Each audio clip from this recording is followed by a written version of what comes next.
दिवाळीच्या पहिल्याच दिवशी कोल्हापूरच्या श्री अंबाबाई देवीची विशेष पूजा बांधण्यात आली।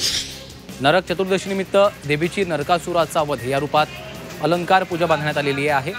यामध्ये सुदर्शन चक्राने नरकासुराचा वध केल्याचं दृश्य दाखवलं।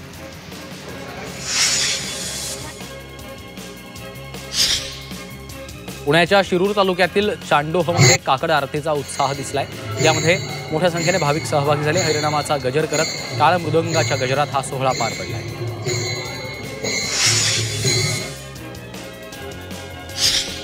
भंडाऱ्यातील खाम तलावमध्ये श्रीरामाच्या चरणी 51,000 दिव्यांची आरास केली आहे। दिवाळीच्या पूर्वसंध्येला भव्य दीपोत्सवाचं आयोजन केलं। शहरातील 100 पेक्षा अधिक मंदिराचे पदाधिकारी सहभागी झाले। पुण्यात दिवाळीनिमित्त गोरगरीब मुलांसाठी अभ्यंग स्नान आणि दिवाळीच्या फराळाचा उपक्रम राबवण्यात आला। गुडलक चौकात 150 मुलांना सामूहिक अभ्यंग स्नान घालून नवीन कपडे आणि दिवाळी फराळ देण्यात आलाय। या उपक्रमामुळे सामाजिक बांधिलकी आणि गरिबांची मदत करण्याची प्रेरणा वाढते।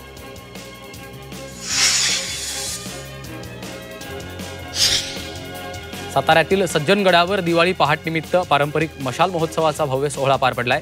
यामध्ये शेकडो मशालींच्या प्रकाशानं गड उजळून निघालेला आहे। यावेळी सर्व भक्तांनी ध्येय मंत्र म्हणत एकात्मतेचा संदेश दिलाय।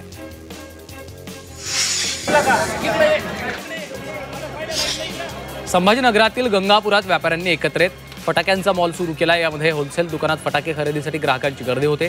फटाके खरेदी करण्यासाठी नागरिकांच्या रांगा लागल्या।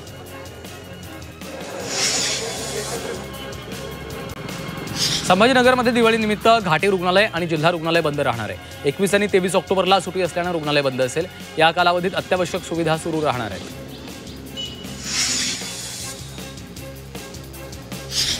येवल्यातील धडपड मंचाच्या वतीनं 10 फूट उंचीचा आकाश कंदील लावलाय।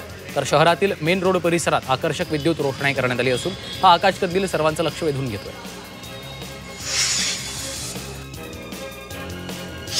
पुण्यात दिवाळीमध्ये फटाक्यांवर कडक नजर ठेवली जाणार आहे। पुण्यातील 11 ठिकाणी आणि पिंपरीतल्या 3 ठिकाणी ध्वनिमापन केंद्राच्या माध्यमातून फटाक्यांच्या आवाजाची पातळी मोजली जाणार आहे।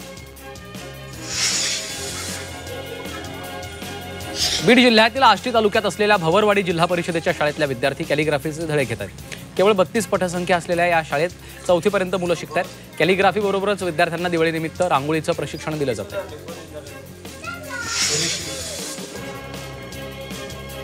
परभणीमध्ये काँग्रेसने काळी दिवाळी साजरी केली। सरकारनं जाहीर केलेल्या घोषणेचा निषेध करत ऐन दिवाळीला पिठलं भाकर खाऊन आंदोलन करण्यात आलं।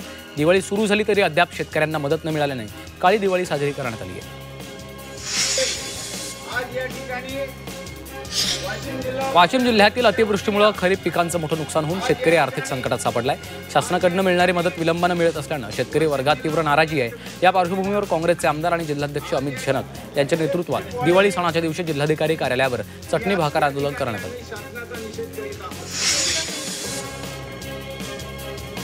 ऐन दिवाळीमध्ये परभणीतील शेतकऱ्यांनी चटणी भाकर खाऊन आंदोलन केलंय। अतिवृष्टीमुळे झालेलं नुकसान शेतकऱ्यांना मिळालं नसल्याचा आरोप स्वाभिमानी शेतकरी संघटनेनं केलेला आहे। या संघटनेच्या आंदोलकांनी शेतकऱ्यांसोबत चटणी भाकर खाऊन सरकारचा निषेध केला। संभाजीनगरच्या कन्नडमध्ये शेतकरी कर्जमाफीसाठी 10 ऑक्टोबरपासून सुरू असलेलं उपोषण अखेर मागे घेण्यात आलं। पालकमंत्री संजय शिरसाट यांच्या घरी जाऊन उपोषण मागे घेतल्यानं उलटसुलट चर्चा सुरू झाल्या। कन्नड येथील संदीप विजयकुमार सेठी नावाच्या व्यक्तीनं उपोषण सुरू केलं होतं। छत्रपती संभाजीनगरच्या चेलीपुरा शहागंज भागातील हाणामारीचा व्हिडिओ समोर आलाय। 2 गटातील तरुण एकमेकांना मारहाण करताना दिसतात। हाणामारीचं कारण स्पष्ट आहे। मारहाणीचा व्हिडिओ व्हायरल होतो। छत्रपती संभाजीनगरात दिवाळीच्या बाजारामध्ये खरेदी दरम्यान 2 विक्रेत्यांमध्ये हाणामारी झाली। शिवीगाळ करत दुकान लावण्यावरून मारहाण झाली आहे। पैठण गेट इथली ही धक्कादायक घटना आहे। हाणामारीचा व्हिडिओ सोशल मीडियावर व्हायरल होतोय। छत्रपती संभाजी महाराजांच्या स्मारकाच्या ठिकाणी पुतळा बसवण्यासाठी राज्य सरकारनं परवानगी दिली। पुणे महानगरपालिकेनं राज्य सरकारकडे छत्रपती संभाजी महाराजांचा पुतळा बसवण्यासाठी परवानगी आणि निधीची मागणी केली होती। या कामासाठी 1,80 लाखांची तरतूद केली आहे।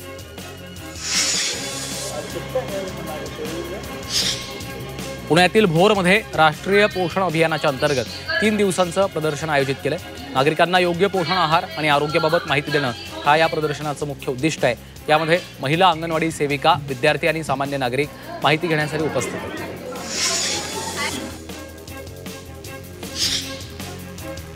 पुरंदर विमानतळ प्रकल्पासाठी 7 गावांमधील 1285 हेक्टर जमिनीची मोजणी प्रक्रिया पूर्ण झाली.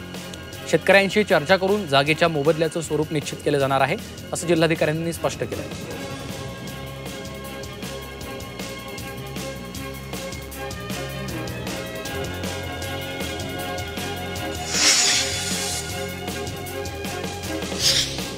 पुणे जिल्हा परिषद आणि पंचायत समिती निवडणुकीसाठी 8,000हून अधिक मतदान यंत्रांची गरज आहे. जिल्हा प्रशासनाकडे सध्या केवळ 1,963 मतदान यंत्र आणि 2,673 कंट्रोल युनिट्स उपलब्ध आहेत. उर्वरित यंत्र सांगली आणि सोलापूरवरून मागवण्यात येणार आहेत.